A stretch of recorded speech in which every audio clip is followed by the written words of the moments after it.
Just want to take a moment here to thank all of our community members who've been going above and beyond to welcome in all new members to sign up for this event. You can find their names in chat in all yellow. So if you have that above and beyond role, say hello in chat so we can see you. But for anyone that's questioning what these roles are on the server, you join the community, you joined an adventure. You are either strange, dark, or mysterious.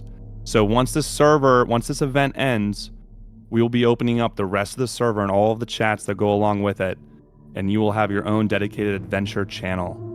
But in the meantime, just relax and enjoy the event. We'll get started here in a few more minutes.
Mr. Ballin has joined the stage. We're going to be getting started shortly. Just a reminder, you can only enter this raffle one time by typing in Lungy in chat. No need to spam, but we love to see the energy.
And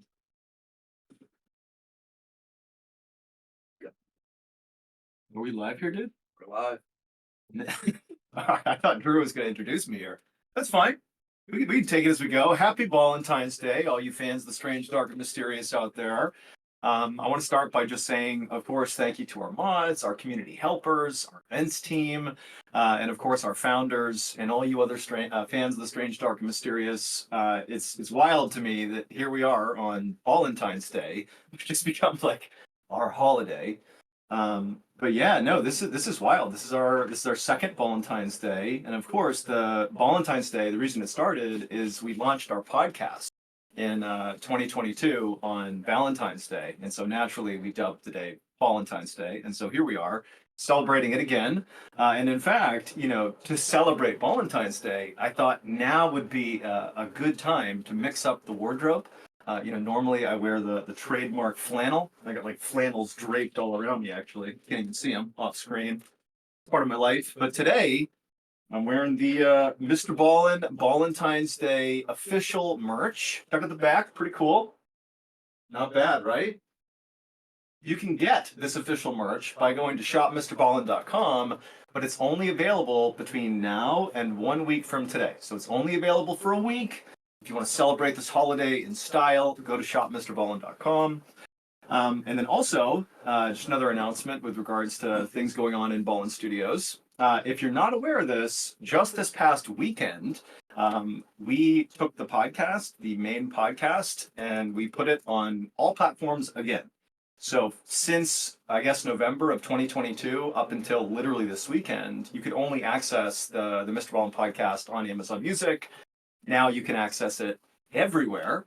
And what's crazy is it's only been worldwide again since this weekend, so it's only been a few days. And already, with very minimal promotion, the podcast is back into like the top 5, top 10 across most platforms. I think right now we're sitting at like number 3 on Apple, and I think we're number 8 on Spotify. So very cool. I really appreciate it, guys. The best thing you can do to maintain this amazing momentum behind the show is to go follow Mr. Ballin Podcast wherever you listen to podcasts. So again, it's on all podcast platforms. Just go find that show and follow it. That is the key. That is how the algorithm kind of pushes podcasts. They want to see people following the shows. And then just listen in. There are over 100 exclusive stories that have been effectively only available to those listening to the podcast on Amazon Music for the better part of the year. So if you haven't been, there's like hundreds of hours to crush. So go check that out. But enough promotion here. Today is actually about just storytelling, because that's really what this whole thing is about to begin with. And today I got some throwback stories to tell you. I also have a news story at the end of this live stream. I will tell you when that is, but you got to stick around to the end to hear it. It's a good one. It's Valentine's Day themed. So again, today we're going to go through a few stories, and then we'll do the news story at the end, and then also there is a Q&A at the end of the show. It's a 10-minute Q&A. I think that kind of covers it. And then also, Drew, I know you're listening. If there's anything else that you need to interject about the raffle and about the after party and anything else that's going on, there'll be time in between the stories for you to pop on and clarify anything I have not. So, I can't think of anything else. Am I missing anything before we get going? All right, cool. So here we are, Ballentine's Day. Let's dive into some stories here. So this first one, I was kind of laughing about it. There's not too many stories that are laugh-worthy in the Mr. Ballin catalog. You could make the case this is one of the very few, and I figured it was a good icebreaker to get this thing going. So here we go. This one, I forgot what I called this one, but I think you'll know this story once I get going. All right. So in 1971. There was this 19-year-old kid named William who had just begun studying physics and computer science in a university in Northern Ireland. He was in Belfast. William was a really smart guy. He had the aptitude to be an amazing scientist or whatever he was trying to be, but he quickly discovered that he really wasn't that into physics and computer science, and so he dropped out. And so naturally, being a physics dropout, his next move was to become a forklift driver at the Guinness factory in his hometown in Northern Ireland, in Belfast. So he's driving a forklift for Guinness, and he's loving the job. He's slinging the barrels of beer around on the compound, but it wasn't enough for him. He wanted to do more with his life, and so he really looked up to his two older sisters, and his two older sisters were both teachers, and so he felt like, you know what they're doing is meaningful, and I want to be just like them. And so William applied to a 4-year teaching college in England, and then he got accepted. And so he quickly moved to England, and he began this teaching program. And so the first year of the teaching program goes great. William, he's a smart guy. He's doing all his assignments. He's getting good grades. He's on the path to become a professional teacher. But then things get a little hairy during year 2. So during year 2 of this particular teaching certificate that he was going through, all of the aspiring teachers have to go into a real school, like a high school or whatever, and teach a real course, like teach a full syllabus to an actual class. It's like a practical test they have to go through. And within the class that William was in, it was kind of a known thing that everybody dreads this aspect of getting this particular degree, because the schools that they were sent to were like with these kids who were kind of unruly, who kind of did not take the teachers in training seriously at all. Like they would come into the class and basically get ridiculed. Nobody took them seriously. They're just like, they're not real teachers, that kind of thing. And so during year 2, William, like the rest of his class, is kind of dreading this, teaching assignment. And so he gets his assignment, and he's told he's going to go to the high school, and he's going to teach a day of coursework to 15 and 16-year-old boys. Now, again, he's dreading this, but he's like, all right, I'm gonna make the best of this. I'm gonna go in there, establish dominance, and I'm gonna get these kids to listen to me, and it's gonna be fine. And also to give you a visual, William is this like hulking 6'4" tall guy who he was like this very skilled amateur boxer. He's got cauliflower ears. He looks like a big tough guy. Okay, so put that in your mind. Here's this big guy going in to do this class with these teenage boys. And so he goes into class, and it's pretty much exactly what he expects. He walks in, and it's just teenage boys all over the room. They see him, and even though he's this imposing figure, they're not intimidated at all. They're like, oh, sweet, like today's a joke day because our teacher's not here. And so William, he goes in, and the first thing he does is he kind of senses, like, okay, no one's really taking me seriously. And so he leads with just like screaming at the class to take their seats. Like, I'm not screwing around here. Take your seats. And so it kind of worked because the bulk of the class was like, okay, this guy's big time. And so most of the class sat down, except for one kid. The biggest kid in the class was this 15-year-old strapping young man who was in the back of the class, and sitting around him were like his cronies, the guys that thought he was so funny.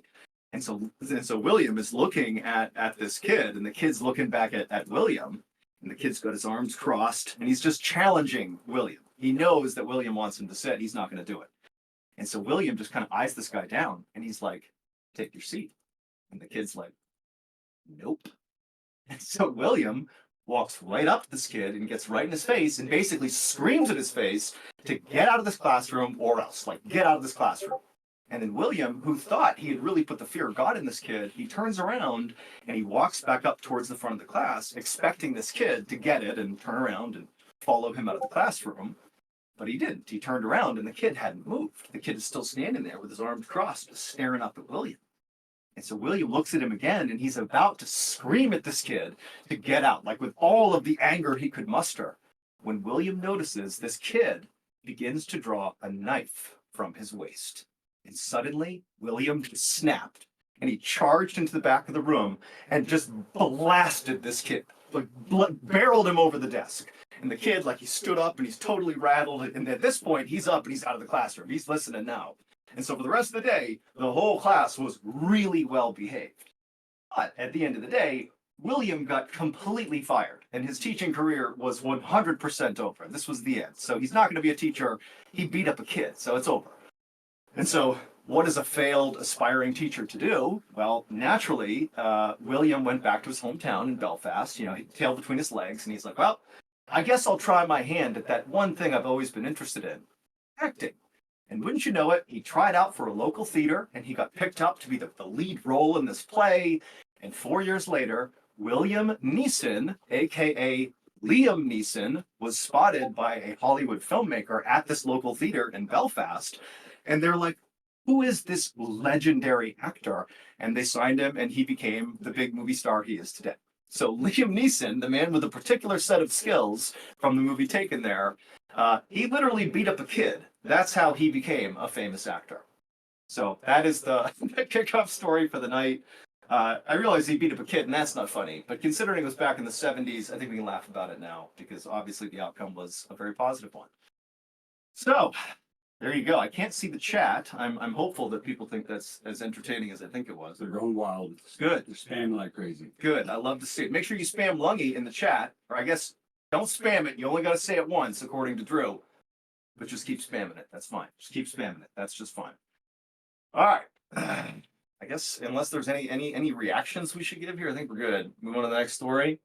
It's jarring that I can't see the. By the way, Nick, my fearless, the CEO of Ball and Studios, my manager, he's here, just like old Ballentine's Day, sitting in the corner. And then also Jeremy, who we can't see. He is the head of the editing department for Ball and Studios. He's floating around in the back, and there was a whole just nightmare trying to get our setup for this event because I am like illiterate when it comes to equipment, and I screwed it all up, and so we had to come in here and fix it. And Drew, shout out to you for walking us through and getting us all set up. So thank you to you all. My team's the best. Thank you. You just hit 5K. And look at that, 5,000 people on here. That's awesome. All right, so now that we've gotten the first uplifting-ish story out of the way, we're going to go the complete opposite direction to one of the most just intensely horrible stories I've probably ever covered. So a little bit of a mood shift. All right, so this one's actually, I can't even believe this one's true. It's a shorty, but it's gnarly. So here we go. All right. So off the coast of Myanmar, there is this small flat island called Ramri Island. Now, there's probably going to be a lot of people that recognize that name. I would ask you that you do not ruin this story in the chat because it's a good one. We don't want to wreck it. So if you know what the story is, please don't say it. So there's this small island, flat island off the coast of Myanmar called Ramri Island. And during World War II, this island had strategic significance. It basically served as a fantastic air base for anybody who controlled it. And in 1942, the Japanese took Ramri Island from the British. And then in 1945, the British decided it was now time to reclaim Ramri Island from the Japanese. So on January 21st, 1945, the British, with the help of an Indian infantry unit, they assaulted Ramri Island, and they did it under the cover of darkness, and they had this huge naval assault that basically covered their approach in. And so it's this full-scale assault of Ramri Island. And the fighting was super intense for about 24 hours. The Japanese soldiers that were on the island, of which there was thousands of them, they fought very fiercely, but at some point it was very obvious that the British and again the Indian infantry unit had completely surrounded the troops that were on this small island. And it was just a matter of time before either all of the soldiers, the Japanese soldiers, were wiped out or they would surrender. And so the British and the Indian military unit, they're totally expecting the Japanese to surrender, really at any point. This is 24 hours after the invasion. They're just gearing up for this surrender. But it's not entirely clear how the British and Indian military unit figured this out. But the Japanese soldiers that were still alive, that were a part of this battle, 24 hours in, there was about 1,000 of them. They opted not to surrender, even though, really, their odds of survival were like zero. But they opt not to surrender, and instead they decide to retreat across Ramri Island to the very opposite side of the island where there was a much larger Japanese battalion that was stationed there. So they're thinking, link up with them, and then we can either all retreat or we can certainly put up a pretty big counteroffensive. Again, it's not really clear how the British and the Indian military unit figured that out, but somehow they totally figured out at the 24-hour mark that the Japanese are going to make this movement. Now, the only issue with this movement, with this retreat movement for the Japanese, was in order to get to the other side of the island, the only way to do it without being seen by the British and the Indians was to cut through 10 miles of just horrible swampland where the mud is so thick you can barely walk through it. There are insects carrying disease. There's poisonous snakes. It's a huge marsh. I mean, it's not a good place to be cutting through, especially when loads of these guys are badly injured. I mean, this is going to be a really challenging retreat. But it's like if you do the hard thing and you go through this marsh, you will be able to get out the other side and have a fighting chance at connecting with the other battalion. So the British and the Indian military unit, they're aware that this is the movement that the Japanese are going to do. And instead of them chasing after the Japanese soldiers in the swampland, they instead are like, okay, we'll just set up boats around all of Ramree Island, basically around this 10 miles of swamp. And I mean, it's a little morbid, but they basically were just going to sit there with their guns trained at the coast. And if anybody popped their heads out, I mean, there you go. You're either going to get shot or you're going to surrender. So their game plan was, we'll just wait. And people will come out, or we'll wait until they actually make it to the other side of the swamp, where there was a way for the British and the Indians to actually see them if they made it out successfully. So they kind of had the ability to basically catch the Japanese no matter where they went. Okay, so this is a perilous situation for the Japanese soldiers that are still alive. So the British are all set up. The Indian military unit, they're set up and they're just waiting. And so it's nightfall. It's been 24 hours. And the night begins. The night goes away that the British were not expecting. Basically, it was totally silent on the island. So it's the middle of the night. It's totally silent. And then the British began hearing, and the Indian military unit, they began hearing like very strange sounds coming from inside the swampland. It was a combination of individual men screaming out, and the British couldn't tell if these were Japanese soldiers that were trying to just communicate with the rest of their unit, or if they were trying to warn other soldiers what was going on. They couldn't really tell what it was. But then these screams became more and more pronounced. There was more screams kind of all across this 10-mile stretch. It was not just isolated onesie twosie. It was kind of like everywhere. And then all these gunshots began ringing out inside of the swamp. So you'd hear screams and men yelling out stuff, and then there'd be all these gunshots, and then back to silence. Now, remember, there's no other enemy combatants relative to the Japanese inside of the swampland. And so the British and the Indians are like, what are they shooting at? Are they shooting at each other? Are they confused? Do they think we've invaded? They don't know. So it's just this weird night of screaming, gunshots, silence. Screaming, gunshots, silence. The next morning, or I should say, by the next morning, when the sun came up, the British had not spotted any Japanese soldiers that attempted to flee this retreat. Basically, they didn't see anybody. The Japanese were still completely hidden inside of this marsh. They had not successfully exited the other side. They're just still in there.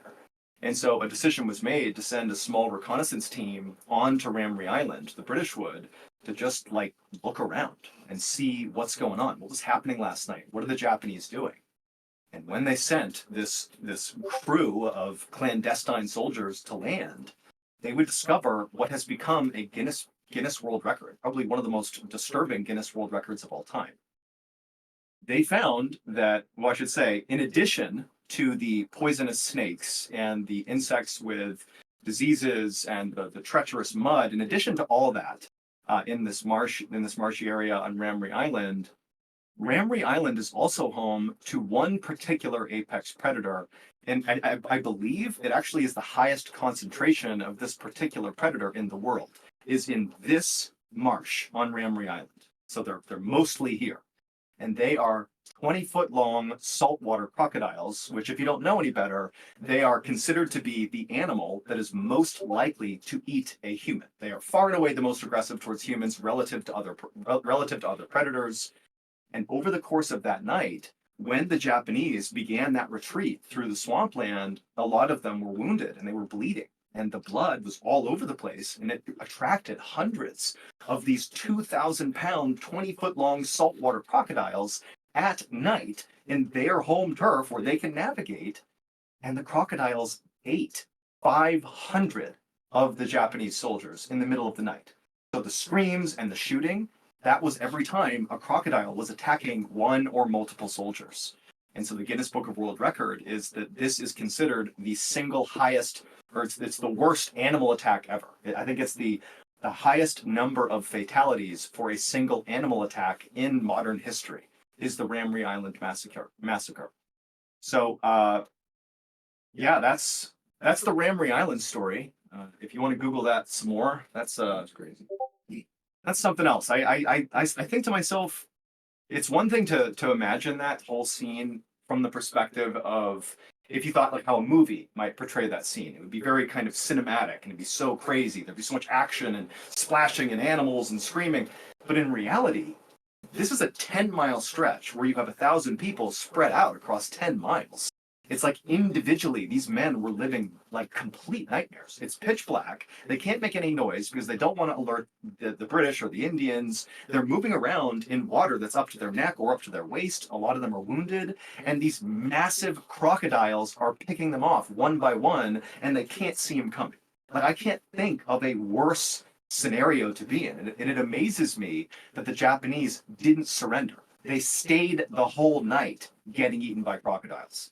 That is otherworldly levels of commitment to the cause. So, on that note, before we move in to the next story, real quick, Drew, do you have anything that you would like to throw out there that I have not covered about the raffle, about the after party, any of that stuff? I'm going to pause here and give you a second to either say or not say something. Yeah, absolutely. Hi, everyone. This is perfect. We might have a slight echo for a few moments here. Let's see if it fixes itself. I can mute Mr. Ballin, actually. Can you guys all hear me? I have no echo now, correct? Are we all good?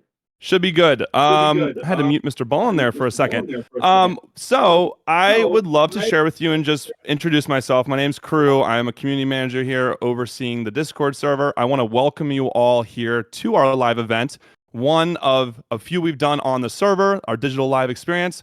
But what I wanted to share with you is at the end of this event, we are going to be hosting an after party. And that after party is going to be a really cool experience to bring our events team up, do some trivia, introduce you to more of the community members, because what you see here in the server is just the beginning. We consolidated everything just for this experience, and we'll be opening up many more chats for you to explore, art contests, movie nights, game nights, you name it.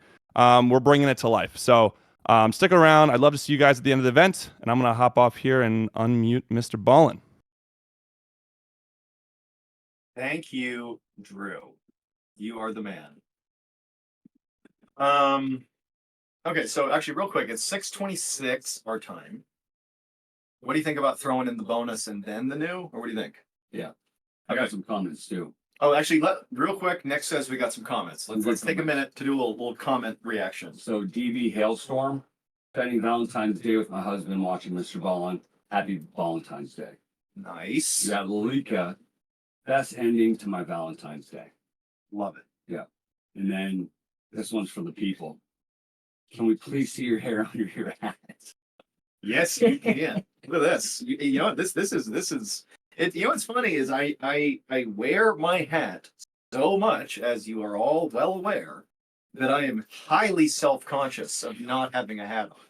So this has taken a lot of nerve for me to show you the locks, even though I think it's pretty decent flow here. Beautiful. I would say for anybody out there, is it normal to have this aggressive of a part? I mean, like, look at this thing. It looks horrible. To me, that looks horrible. What are the comments saying? Are people just saying, yeah, that looks terrible, or are they saying that's normal? They said gorgeous locks. Thank you. I needed that. And then a ton of comments about the hoodie. If it's available. If it's available. Good. Here, you know what I'll do? I don't know if I can even see myself without it. I'll try it. You know, this is going to be a once in a lifetime. I'm going to attempt to tell a story without a hat on. I don't know if it's possible. All right, so here we go. I'm going to do a story that I hadn't intended to do. It's an oldie but goodie. It's a short one, and then after that we'll do the new one. This one is it's a squirmer for sure.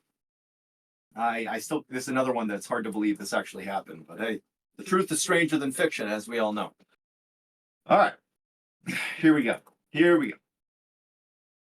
On August 15th, 2003, a veteran construction worker named Ron Hunt. He was 41 years old. He headed to work at this building site in Reno, Nevada, where he was a part of a team of people that were building this new house.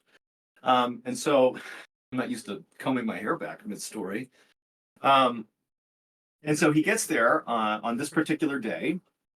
And when he went in to work, the one thing he needed to do for the house that day was just drill a few holes in the ceiling of one of the rooms. It wasn't entirely clear, or I couldn't figure out why he was doing that. But either way, apparently this is a routine thing, maybe for putting electrical through, I don't know. But it was routine. He had to go in on that day and drill some holes in the ceiling. This is something he's done, countless times. So he gets to this building site. He goes into the room he's supposed to be doing this in, and he grabs his 6 foot tall, step ladder, and then he puts it down where he wants to drill the holes. And he goes up with his drill and he begins punching holes into the ceiling with this drill. So no big deal, he just drill, no big deal. He comes down, he moves the ladder, and he positions it in the room where there is more need for holes in the ceiling. And so he climbs up the ladder. And he begins drilling holes in the ceiling, except this time the drill keeps getting stuck in the ceiling. You can't really tell what it was. There was no stud or anything. It was like just getting stuck in the sheetrock or whatever it was. You can tell I'm not a construction worker, so I'm probably butchering the things that he was doing. But either way, he was getting stuck in the ceiling. And so he's like, I got to put a little more oomph behind, how much I'm pushing on this drill. And so, Ron took another step to the top of this 6 foot tall ladder. And he kind of positioned himself where he had a little bit more leverage on the back of this drill. And then he began pushing as hard as he could into the ceiling to really get this thing to go through. But as he did, he was pushing so hard that he kind of tilted his body, I suppose. And he pushed his feet basically back at an angle, and it toppled over, or it began to topple over the step ladder. So what happened next happened in the space of like a fraction of a second, right? Like he's about to fall off the ladder. That happens really quickly. But Ron, being a veteran construction worker, when you're working with a drill, if you're on a ladder and you begin to fall, you want that drill as far away from you as possible. And so on instinct alone, or like muscle memory, the second Ron began to feel the ladder tipping, he took his finger off the drill, so it's not moving anymore, and he tried to throw it away from him. But somehow or another, when he attempted to throw this drill, he kind of threw it in the direction he wound up falling. And this huge drill that had an 18-inch drill that was 1.5 inches in diameter, it landed with the drill bit pointing straight up. And when Ron fell off the ladder, his right eye socket landed directly on the drill bit. And the drill, the 18-inch long, 1.5 inch diameter beveled drill, went through his right eye all the way out to the back of his skull, and it penetrated out another 6 inches. And so Ron, he hits the ground and he doesn't move. He's just stuck on this drill and he's in total shock. And he feels the drill. He can feel the base of the drill. He can feel the bit going into his eye, and he feels around the back of his head, and he can feel 6 inches of the back of this drill. And he's like, I'm dead. I'm literally dying. This is me dying. I don't know how I'm alive now. I'm dying. And so he begins screaming. Like that's all he can do. He can't move. He's just screaming. So on this day, there was one other guy who was there, whose name was Forrest Keaton. I think his name was Forrest Keaton. And he hears the screams, he runs in, and he sees Ron face down with a drill impaled through his head. And Ron, who has no idea what to do, he's probably thinking this guy should be dead. He just ripped off his shirt and kind of roughly wrapped it around Ron's head, and then told Ron, stay put, I'm going to go get help. And so Forrest would run out of the build site, and he would run, over to the nearest house, and he would call paramedics. And then, minutes later, paramedics would get to the build site. They would find Ron, and he was still alive, still in position, kind of like cradling this huge drill with the bit through his head. And so the paramedics, they would detach the drill base from the bit itself, and they would put him on a stretcher, and they would rush him to a local hospital. And then they were not able to treat the injury, so they flew him via helicopter to a much bigger hospital. And when they got there, the doctors, they can't believe Ron is still alive at this point. But they're like, okay, we don't know how to get this drill out of his head. So they began trying to cut bits of the drill to kind of cut it away from him. But then they're like, he's going to have this stretch of drill stuck in his skull that almost certainly will ruin, his life in some capacity. And so Ron, who's conscious, He's alive and conscious, okay? He's like totally present for this whole thing happening somehow. They say to him, they're like, okay, Ron, we're going to have to unscrew this drill from your head. There's no other way. And unfortunately, like, you need to be awake for this. And so they gave Ron some extra morphine, and then they began unscrewing this 18 inches of drill bit out of his head. This would take several hours of constantly turning this thing till it came out. And what do you think Ron was doing while this was going on? Dude was cracking jokes the whole time. Look, somebody get a picture of me. This is great. Yeah, I'm going to tell my friends how great I look. What a great construction worker I am. And so apparently, like in the operating room, the doctors are like cracking jokes with Ron as they're unscrewing a bit from this guy's brain. And then when they finally did pull it out, Ron would lose sight in his right eye for sure. So he went blind, but he had no other damage. There was no paralysis. There was like no brain damage. The dude made a completely full recovery, again, minus blindness in his right eye. But he'll take it, because he should not have been alive. And the doctors would say, the way this drill went into your head, it basically went in, and then instead of impaling your brain, it like pushed your brain to the side and kind of slid around the inside of your skull and poked it out. They gave it like, a 1 in a million chance that your brain would not be penetrated, in which case you would have died. So this guy, 100% miracle, lived to see the tale. Live to see another day. And also, if you want to, if you look up Ron Hunt, there is a shocking X-ray picture, which I should have had prepared to show you right now. But you can imagine an X-ray of someone with 18 inches of steel pipe, where one end is coming out their eye and the other is coming out the back of their head. It looks fake, but it's real. Pretty gnarly stuff. So that's Ron Hunt, and I can't believe I got through that without a hat on. That is something else. I guess it's possible. I guess I can go hatless, but I'm gonna choose not to. All right. How are the comments looking over there, dude? Already got a few. Damn, I wish my hair looked like yours. Nice. Nice. That's what I care about. And this one's got to be a summer drop for the merch. You look like John Wick. Hashtag Ballin' Wick. Hey, dude, there we go. Right? Maybe we can get old John Wick to collab with us. Man, there's gonna be a sick lungy drop this summer. There it is. Yeah, we'll work on it. Speaking of lungy, we should give Homeboy a shout. Oh yes. They were like, "Can John do the lungy impression, please now?" You don't even. We touch on seagull lung for you all right now. So for those who are not aware, and I'm pretty sure we're in a company where pretty much everybody's initiated, but it's become a thing that on the ad segments we do on YouTube, we incorporate seagull lung, who is my pet frog, and in fact Jeremy, who's over there, is responsible for coming up with, frankly, the frog character. Because I came up with the name, but he had the frog, and honestly, Jeremy does a lot of the writing on the ads. So Jeremy, good job over there. But when I film these ridiculous ads, like people think that I'm faking my bloopers, because I sometimes leave bloopers in the ad reels. Those are not fake. I'm sitting in this room by myself filming something that makes no sense about like coconut crabs with machetes and blind kangaroos that are steering ships into oblivion. If it makes any sense, and it has no connection to the thing we're advertising. And so I'm sitting there like, what is this? And then we fire these things off to the brand that's like, paid to have this advertisement. And we're thinking to ourselves like, what do they think when they get these ads? Like, oh boy, this is really going to sell this product. I'm gonna buy HelloFresh right now. Yeah, this makes sense. Yeah, swearing at walruses in caves. That really connects to DraftKings. So there you go, seagull lung. And also, and I tell you what, you will see, mark my words, some cool seagull lung stuff in the not too right. We got plans. 100%. We got plans for seagull lungs. You wait. You're gonna get some good seagull lung stuff. Okay. So, Give you a shout out to the foundation. I think Lori's on. oh, yeah, actually, let's do that. So, as you all might know, here, before we go into the last story, which is the news story, the Mr. Ballin Foundation is now, how many years are we going on? I know Lori Gift, our director, I know you're out there. I love you, Lori. You're doing an amazing job with the foundation. Thank you. And to the whole team at the foundation, you guys are amazing.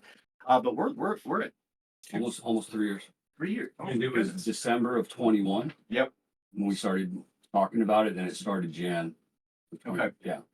Welcome three. So the Mr. Ballin Foundation, for those who don't know, it is a charitable organization that we stood up going on 3 years now.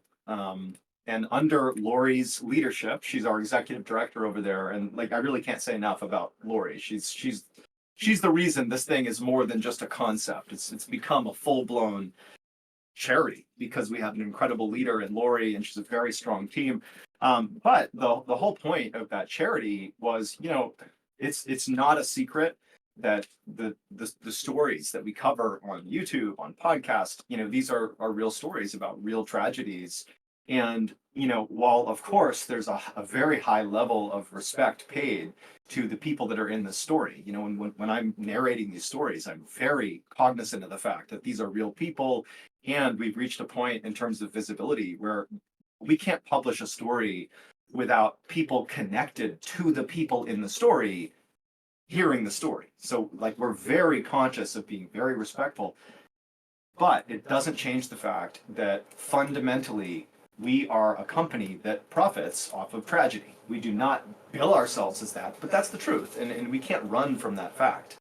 So instead of like trying to say how respectful we just are respectful and also donate an enormous amount of money back to victims of violent crime and their families. So the way it works is the foundation, we give out grants every quarter. There's $25,000 honor grants and there's $10,000 grants as well. We have loads of partners that we give these grants to that are already helping in this space. They're helping victims, they're helping families. And then we also, again, under Lori's leadership, she'll go out and she'll go to places where tragedies have just occurred. I mean, Lori was on the ground in Uvalde, Texas, like within days of the shooting in Uvalde. And she was the one who, met the families, she met the teachers, she met the school, the leadership, and she was the one who presented them with $50,000 like immediately. And then I think we gave them another grant for $50K, and then we have a setup to continue grants to Uvalde and their bereavement center that they stood up. Lori and her team, they're all over the place, basically doing quick response grant giving for tragedies. It's like our quick reaction. It's unfortunate that there needs to be that type of grant or that type of program to be able to give money for things like mass shootings, but that's the world we're in. And thankfully, through the Mr. Ballin Foundation, we have now given $1,042,420. I think that's the amount. I could be wrong, but it's $1,040,000 that has gone out the door from the charity. And while obviously, we need Lori and we need, our platform and all that, ultimately, the only way we get to have that type of impact is because of you all. Without a platform, without people tuning in, what good is it if I'm out here tooting around about all the things we need to do? It's only because of you all that we even have the ability to have this impact. So as you're listening to these stories, you can feel good, and you can feel good with the fact that the profits from these videos, these podcasts, all the things we're doing, a huge amount of it just goes right back into the people that are featured in these stories. Also, last thing before I continue rambling is so Ballin Studios. So there's two entities here. We have the foundation, which is its own company, the charity, and then Ballin Studios is like the entire umbrella for the media company that operates as Mr. Ballin. Ballin Studios covers operational expenses at the foundation, which means if you donate money, any amount of money to the Mr. Ballin Foundation, we have pledged that 100% of your donation goes out the door. We do not take donations and pull off any bit of it for operational expenses. That's something Ballin Studios picks up entirely. That is not common within charities, not at all. I came from charities before I began doing Mr. Ballin. It's very difficult to do that without a really strong partner. And so we have that in the studio. So again, it's an incredible organization that's making huge change. And I think it's a necessary part of the thing we're building here through the Strange, Dark, and Mysterious community. And it wouldn't be possible without you all. So it's an incredible thing. Go check out the Mr. Ballin Foundation. Spam, thanks Lori in the chat for a second, because she is making that the whole thing possible. So yeah, Mr. Ballin Foundation. That was really long, but there you go. Anything else before I get into a slightly longer story? We got some cool comments. Let's do comments. Cool comments. Let's do All right. comments. Mr. Ballin rocks. Thank you. You all know that. I tell everyone in Belgium how brilliant this guy is. Belgium! Shout out to Belgium. Let's Nice. go.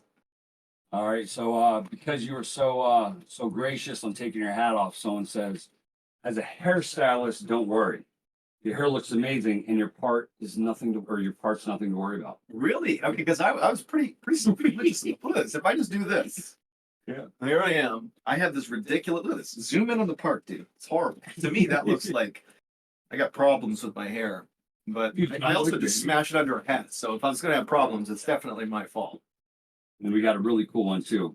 You're responsible for a marriage. Two of my friends met through the Mr. Ballin SDM Facebook fan page. They were mods, fell in love. He moved from New Zealand to the US. That's insane. That is Valentine's Day, awesome. baby. Wow. If that's not a Ballentine's Day story, I don't know what is. Go. I'm going to reiterate that because I know that you just said it. But so, wait, there are people that got married because of Strange, Dark, and Mysterious. That's pretty amazing. That is pretty amazing. That makes me feel very good. That's awesome. That's a good story. Hell yeah. All right. Before I begin the next one, am I missing anything? We good? I'll do another quick reminder. Quick. It will be quick. One, if you want this sweatshirt and other, is there other merch? Yep.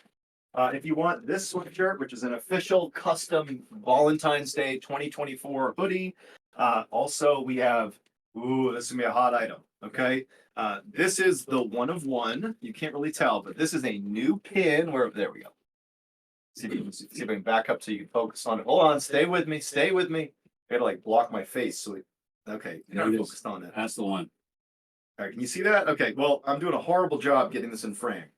Okay, it's a Same stick logo. pin. Same logo on your. There we go. It's this logo, but it's a pin. It's the exact same quality as the last pins we did. People loved the pins that we put out a couple weeks, months ago. 1 of 500 limited edition. Yeah, is there 500 of these? Just 500. There's 500 of these pins. No big deal. I got pin 1 of 1. But you can maybe get pin 2 of 500.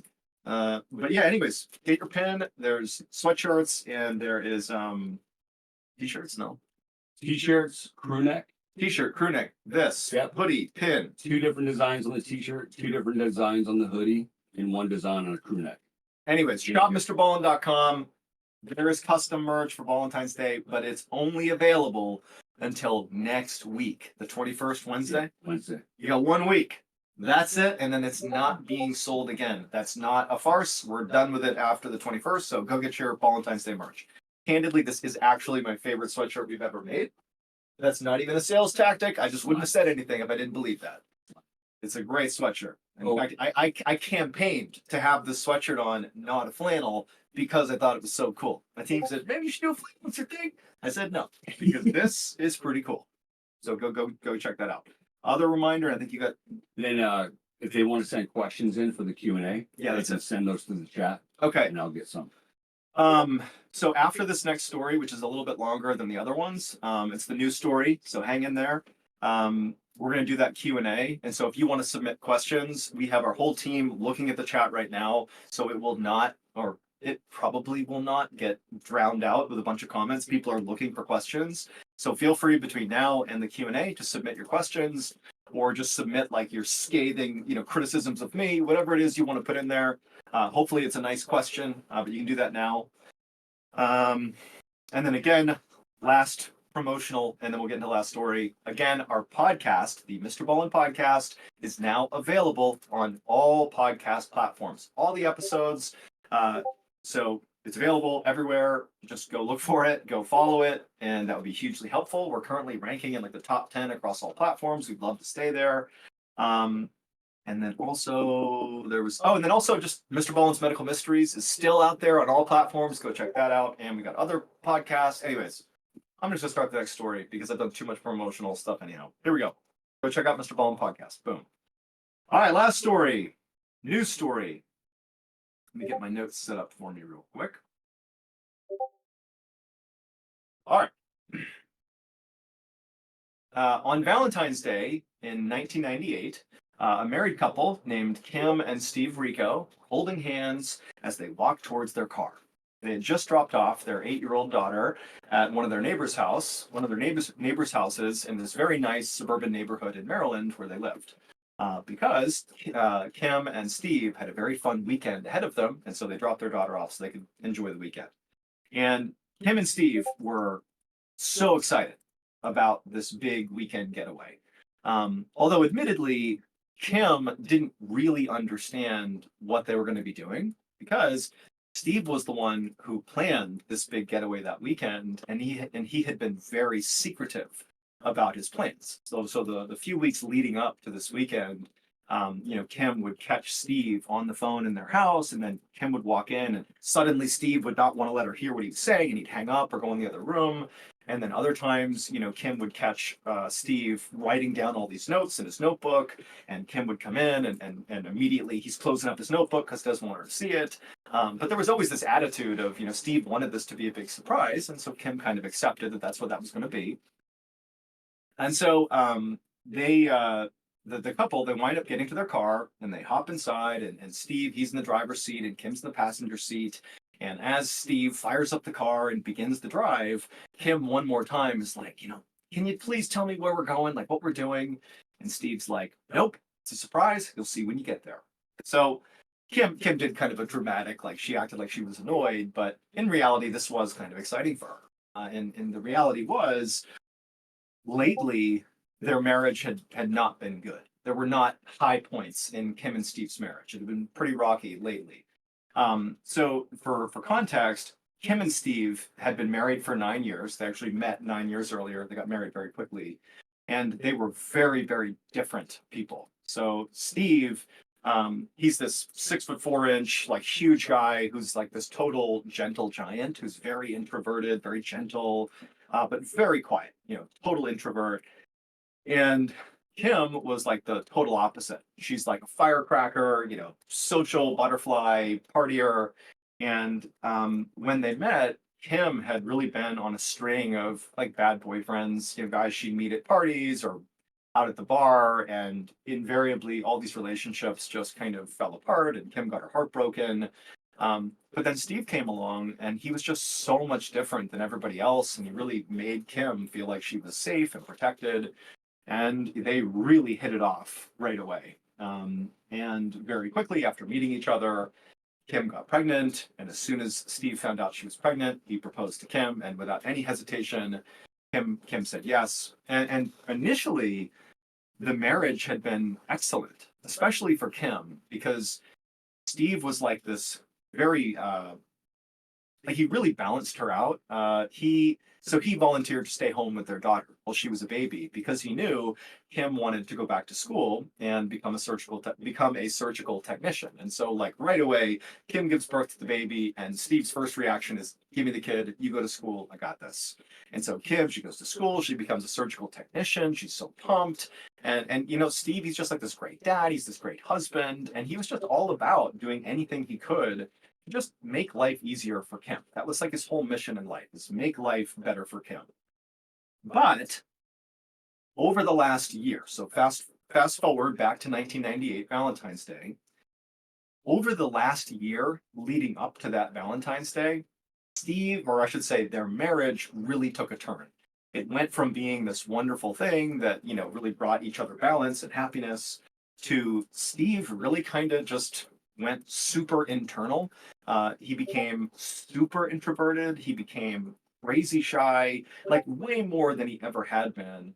And it was fairly obvious to Kim that it just seemed like Steve was pretty depressed. He didn't want to do anything with Kim. Not that he was being rude to her, but he was just like not interested in going out, not interested in really even leaving the house. And for like a year, Steve basically just stayed inside, ignored Kim, watched TV, and worked out in the basement. And that was basically his whole life.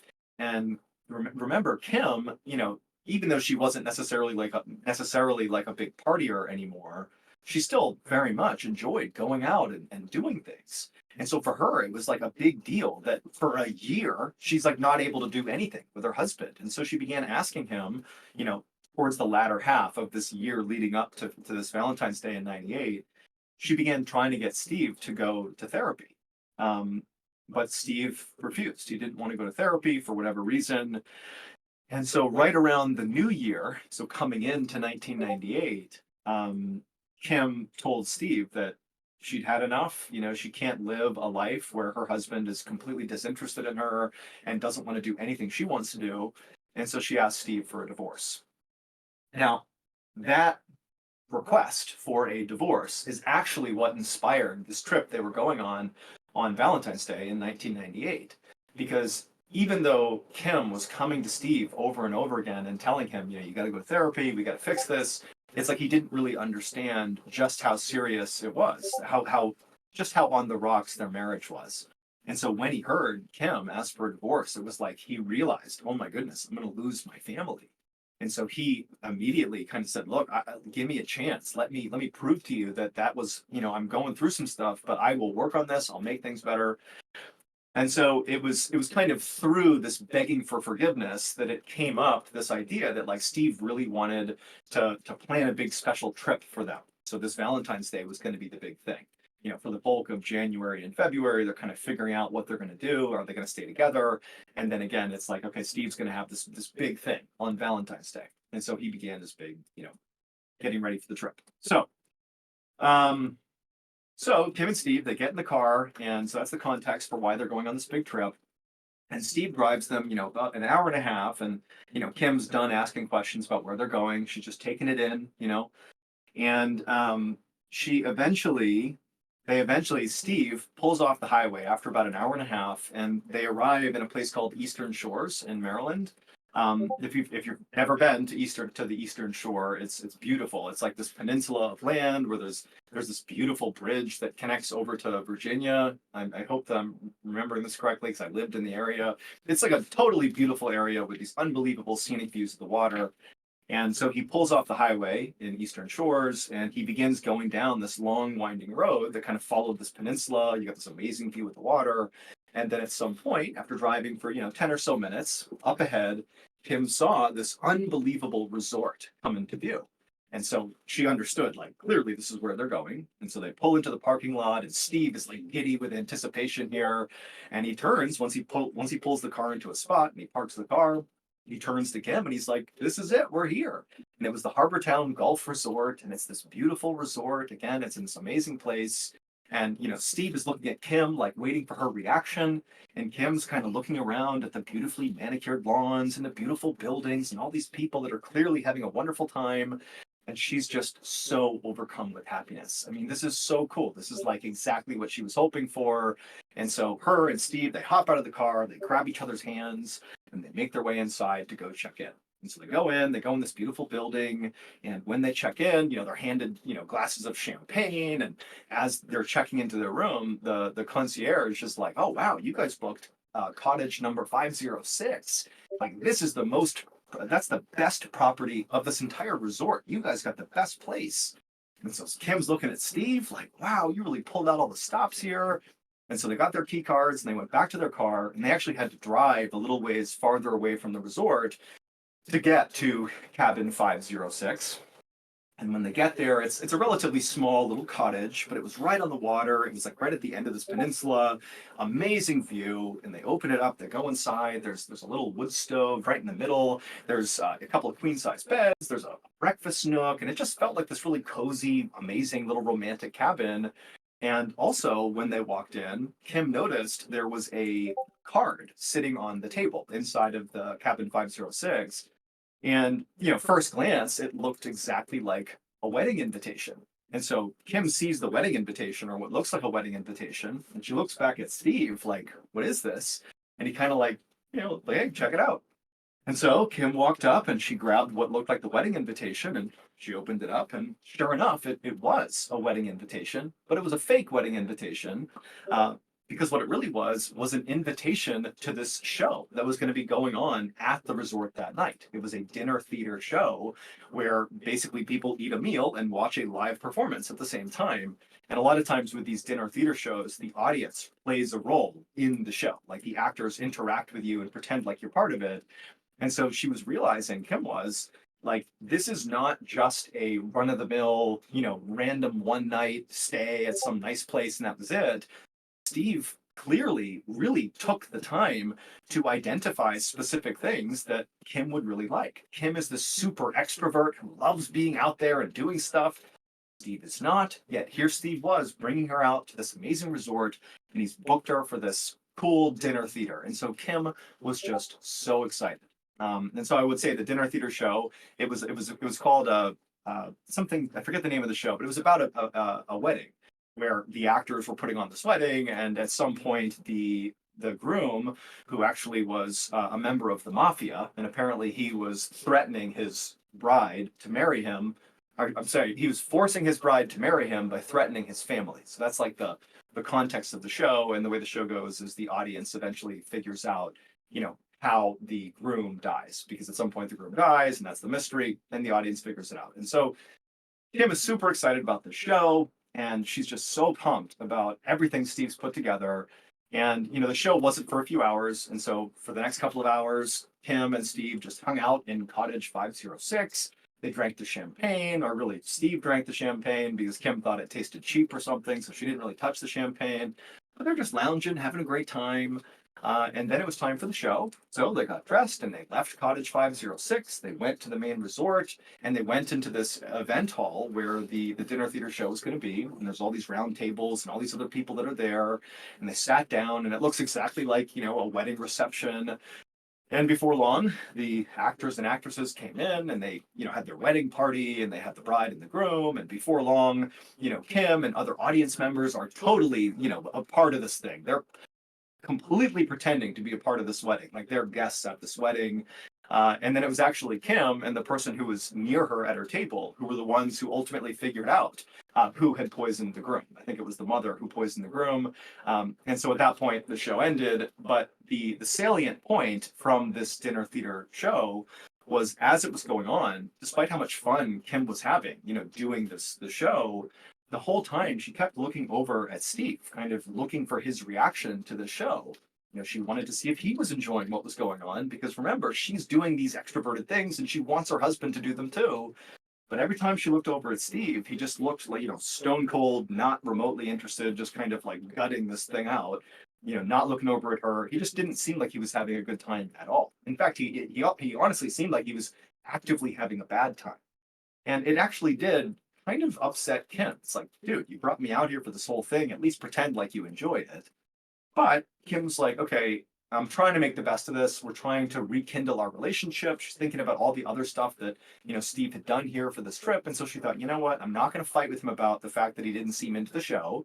And so after it was over, Kim instead said, hey, Steve, let's just go to the bar, get some beers, and go back and hang out in our cottage and have a nice night. And at this, Steve, his eyes lit up. This is the type of thing Steve was really excited about.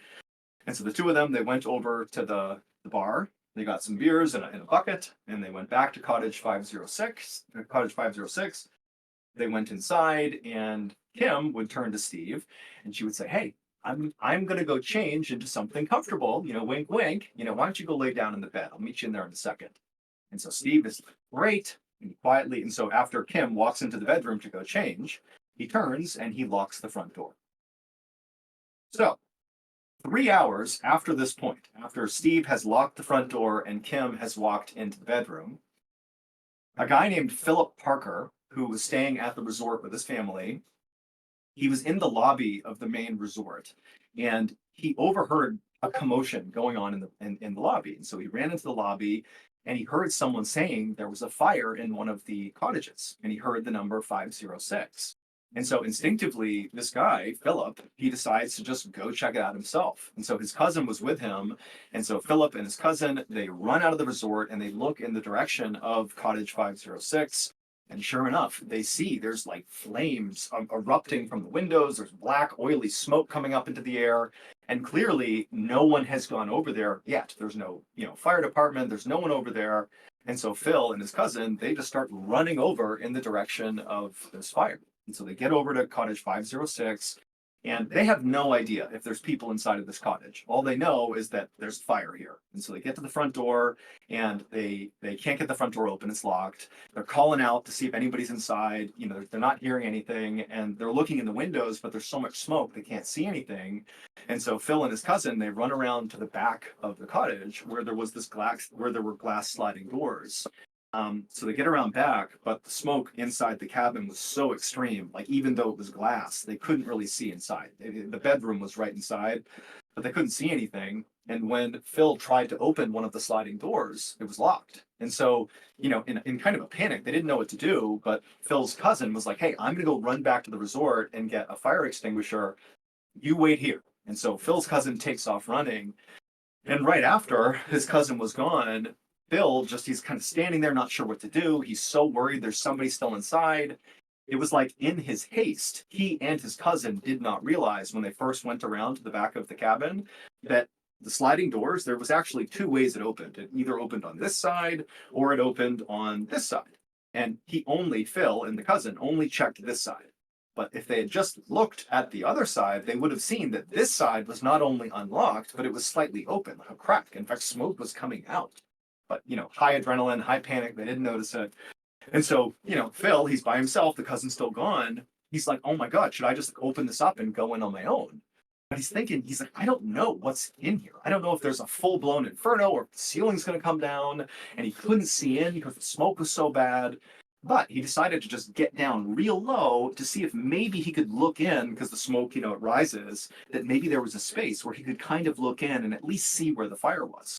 And so he gets down on his hands and knees, and he looks through this crack in these sliding doors and through the glass. And sure enough, there's a couple inches of clearance of clear air inside of the bedroom.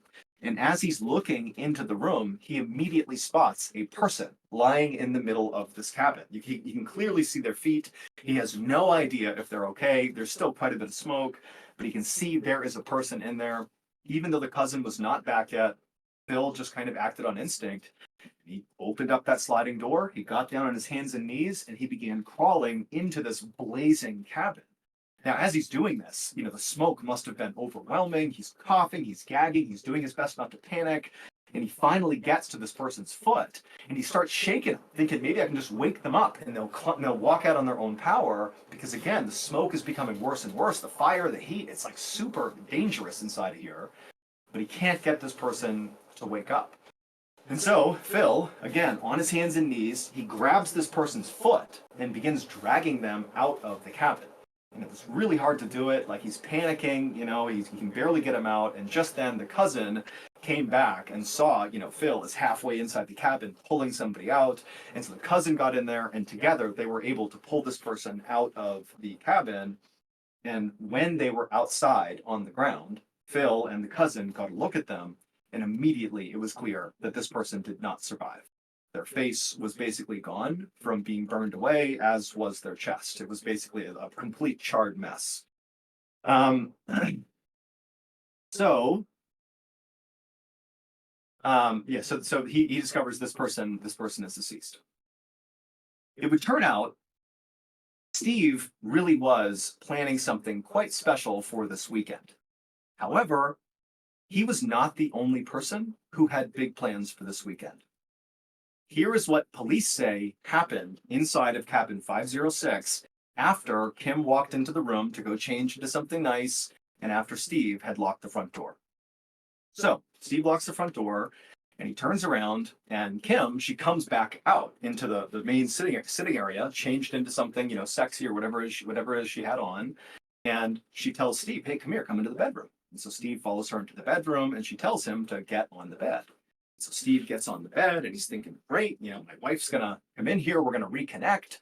But as he's laying there, he sees Kim, and she gets something out of her bag, and then she turns around, and then what happened next happened so quickly that Steve likely had no idea that this was even happening.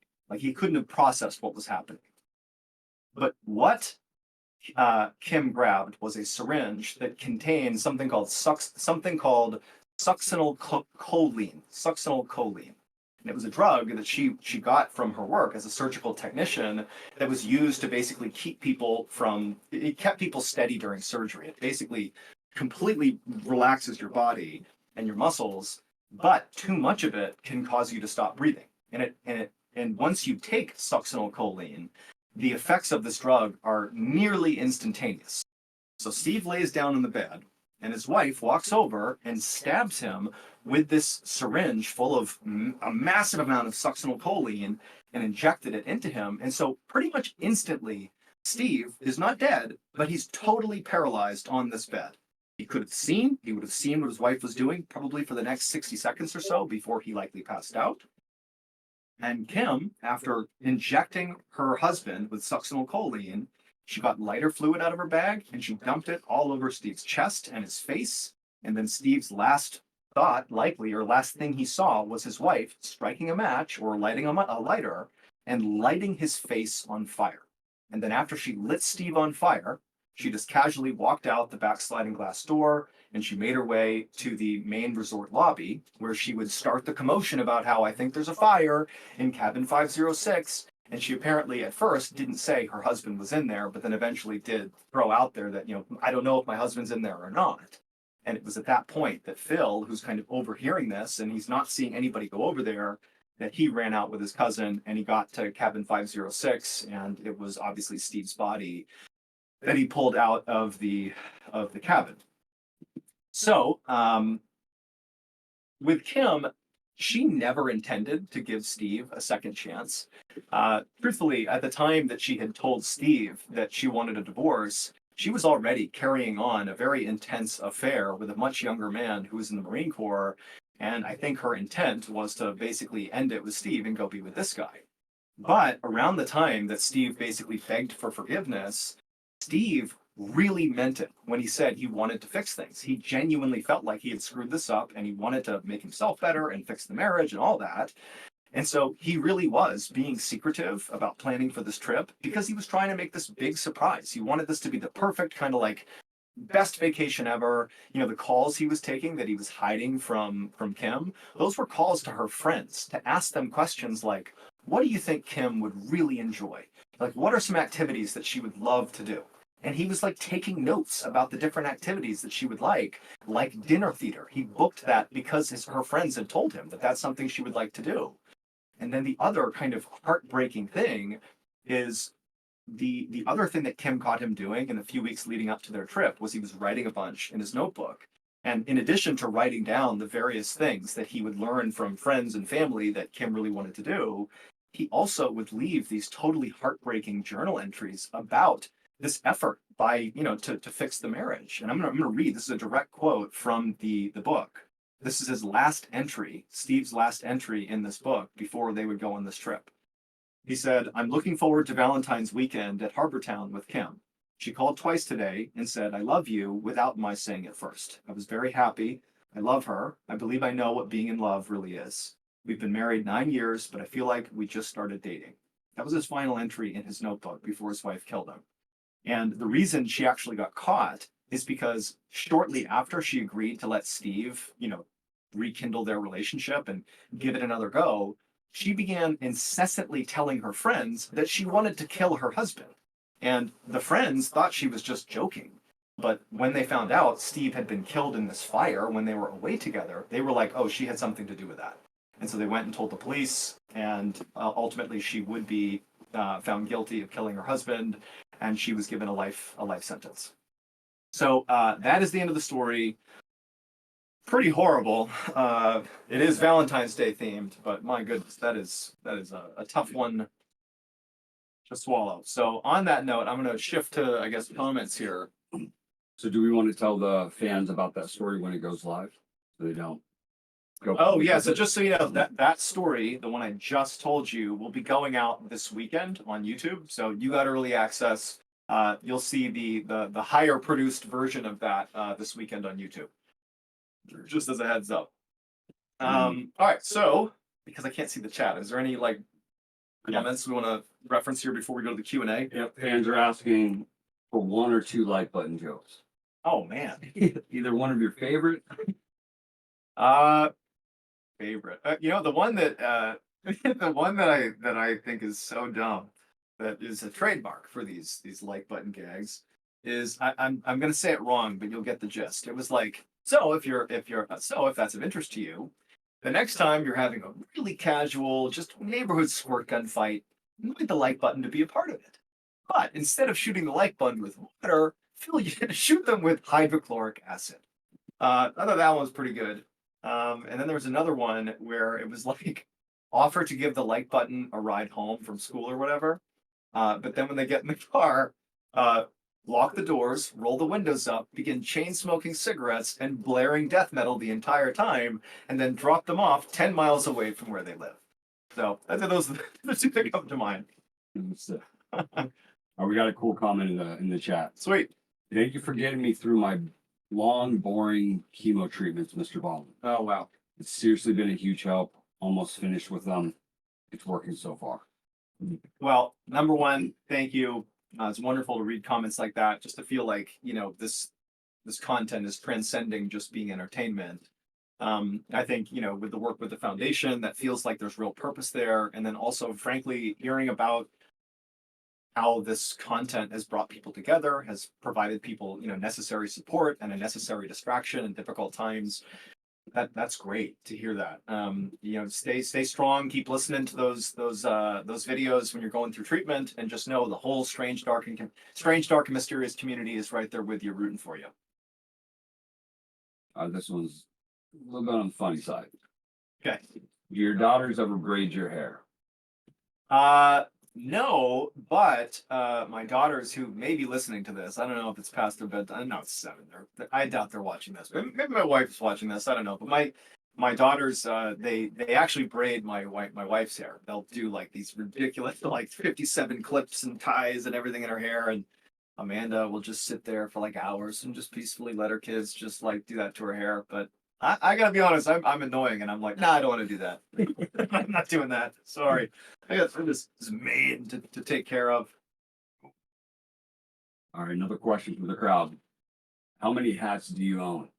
Oh man. But the thing is I'm like really picky about my hats, and I think it's like I'm kind of OCD about the way they fit. They need to be, if it's even marginally too tight, and that's like you kind of get caught between, do you do 2 little things sticking out or 3? And if it's a little bit too tight or a little bit too loose, can't do it. I don't care how cool the hat looks, it needs to be perfect, because I wear a hat so much I'll get a headache if it's a little bit too tight. So pretty intense with the fitting, and so I have so many hats, probably like 10, that are like brand new that I thought I was gonna love, but I ended up just kind of retiring them because I discovered they were slightly too tight or slightly too hard, too loose. But I got a bunch, but I have like 2 or 3 that kind of rotate. I got the Mr. Ballin, like Ballin Studios hat, of course. I got this one, which I just thought went better with this because it's white.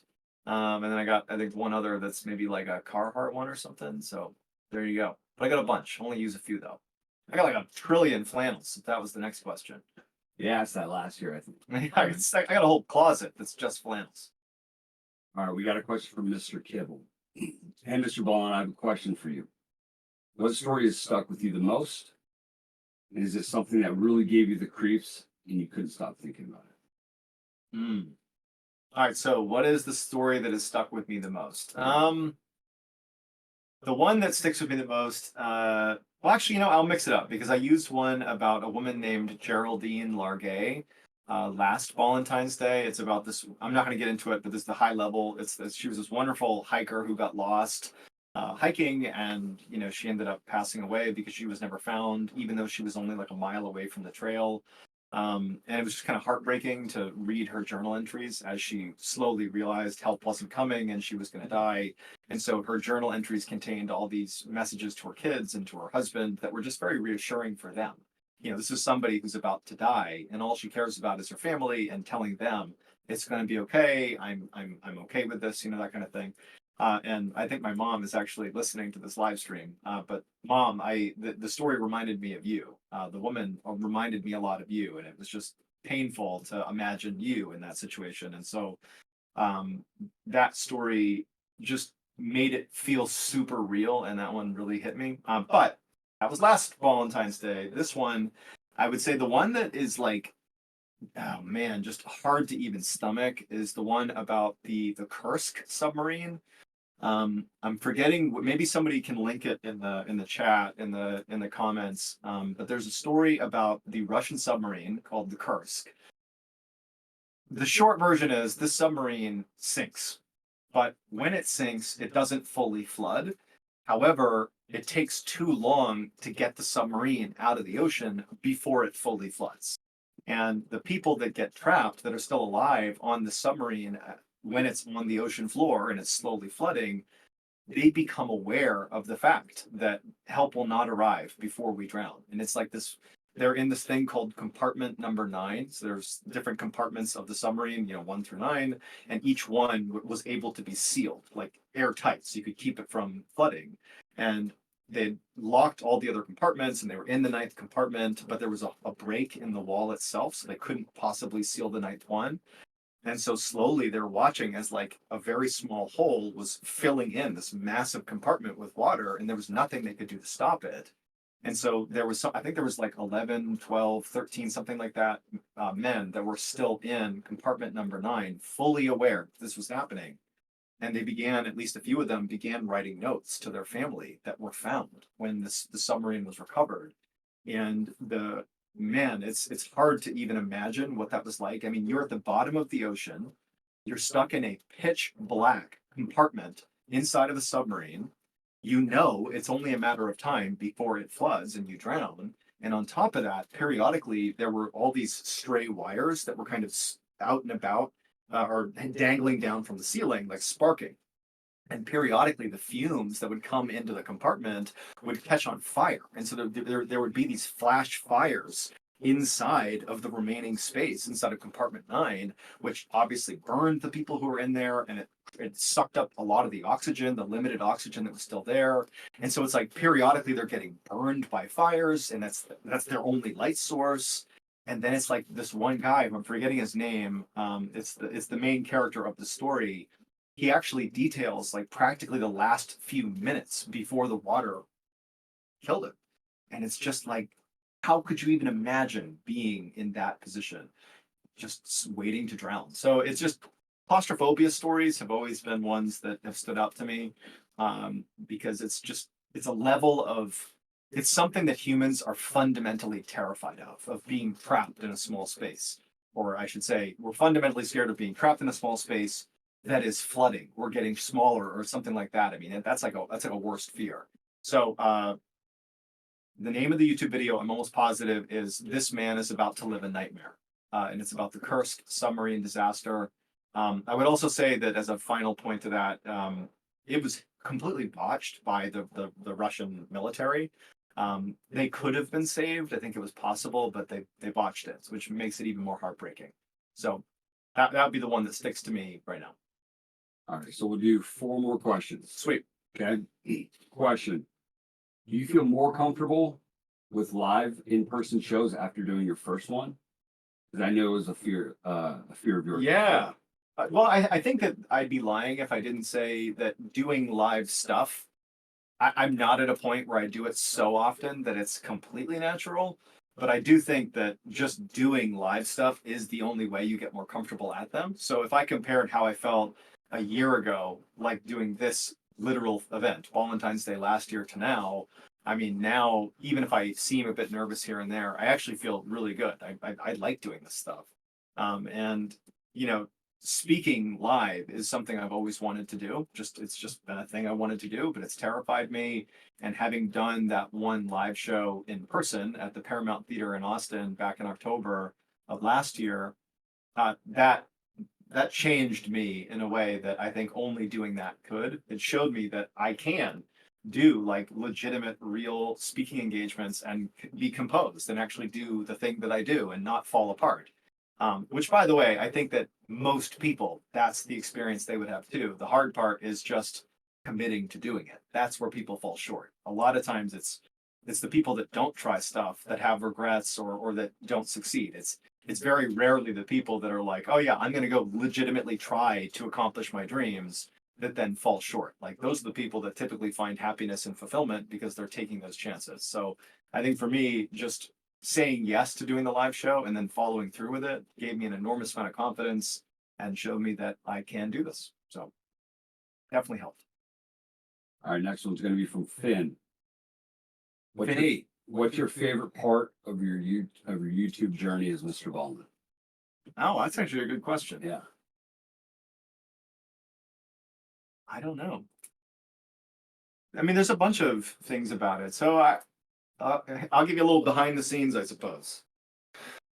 For those who don't know how this kind of came to be, I posted my first ever strange, dark, and mysterious story. It was about the Dyatlov Pass, which is the 9 Russian hikers in the 50s who go missing in the mountains, and they're discovered, and their bodies are radioactive, and they're all dead in weird positions, and there's some strangeness around their campsite. It's like this big mystery that technically was solved, but there's a lot of, intrigue around the story. And so I post that story, a 60-second version of it on TikTok back in very early 2020.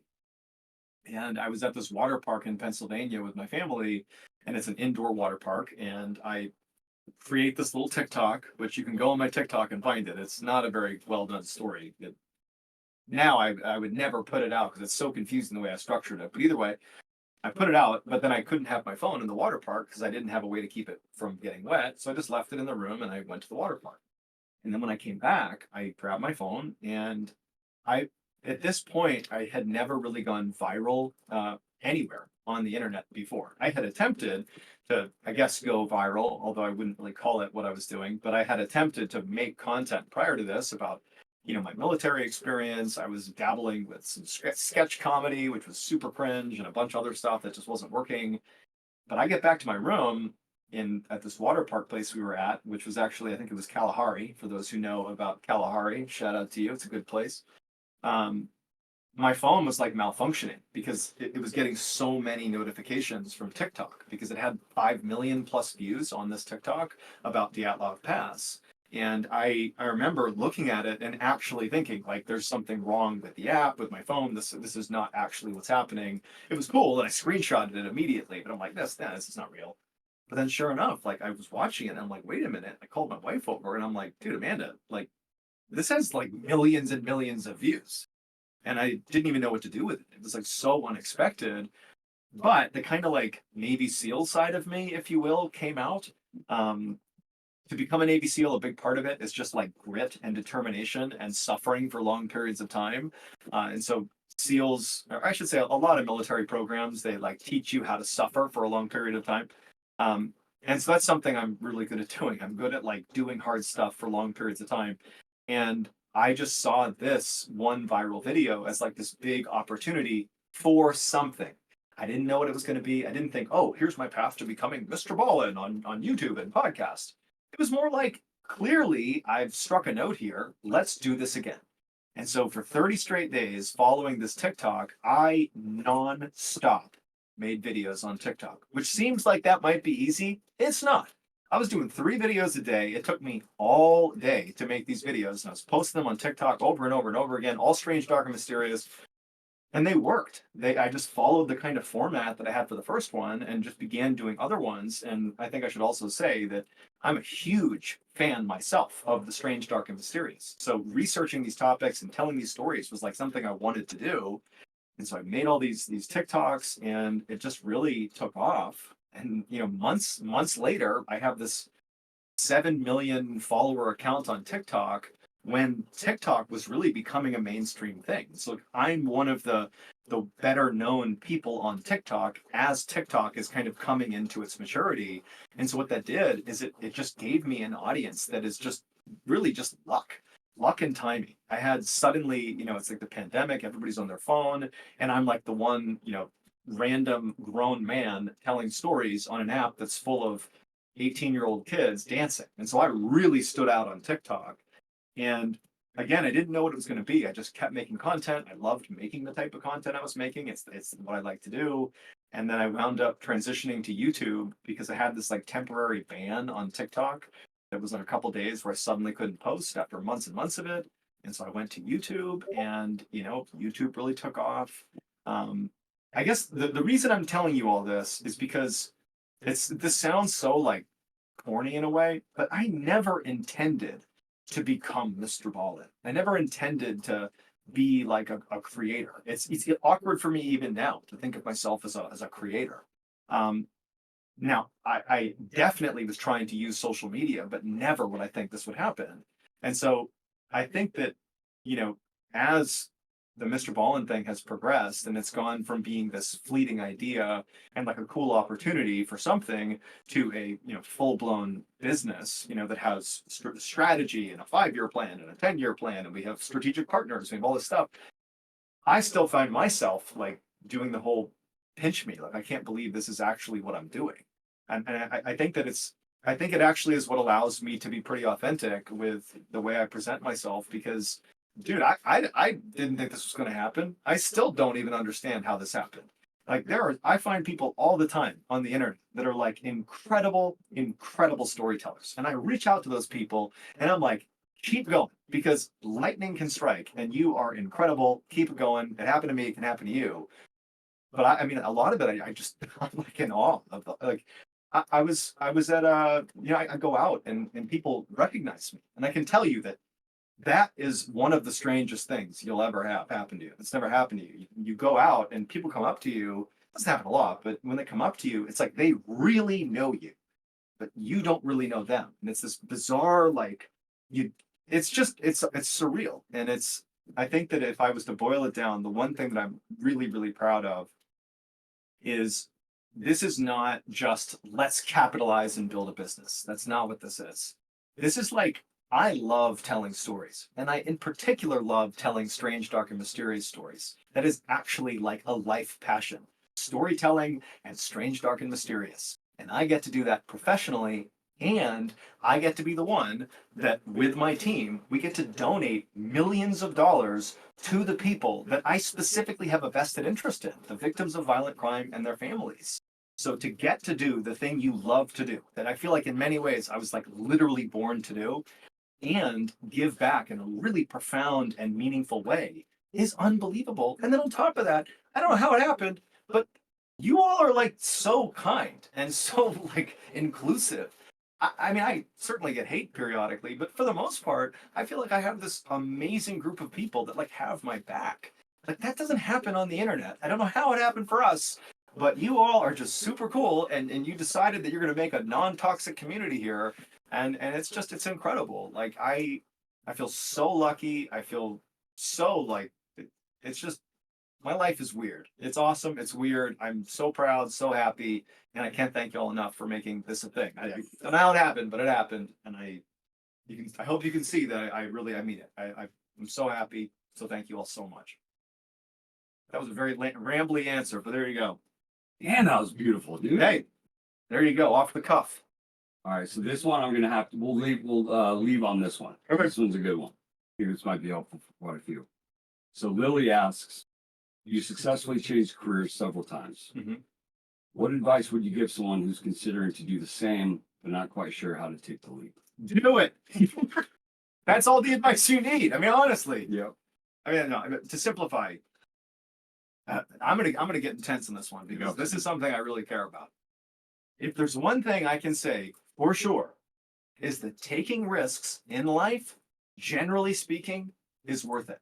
Even when you F stuff up in the process and you completely blow up the thing you're trying to do, you don't regret taking chances if it's towards the thing you want to do, or if it's just towards the thing you think you want to do. And then you end up trying it and you hate it. Fine. You ruled that out. If you had never tried it, you wouldn't have known. And it's like, dude, what blows my mind is there are so many people, and I'm not throwing shade at anybody here. It's the way society works. There are so many people that are being given advice from all these people in their life, their parents, their friends, their loved ones, social media. I mean, everything that's practically screaming at them like, you got to go to college, you got to get a degree, you got to get a good job. That's success. Anything else is not. But meanwhile, you have all these examples everywhere of people not doing that and chasing down their highly niche dreams, being infinitely more happy, successful, having more opportunities because they didn't do what everybody else did. Now, there's nothing wrong with going the traditional path. Nothing. But for the people that are thinking about pursuing something outside the box, something entrepreneurial, there is only one thing you can do. And it is just fucking do it. I'm sorry I swore, but that's the truth. If you don't do it, you're going to regret it. If you do it and you fail, you're not going to regret it.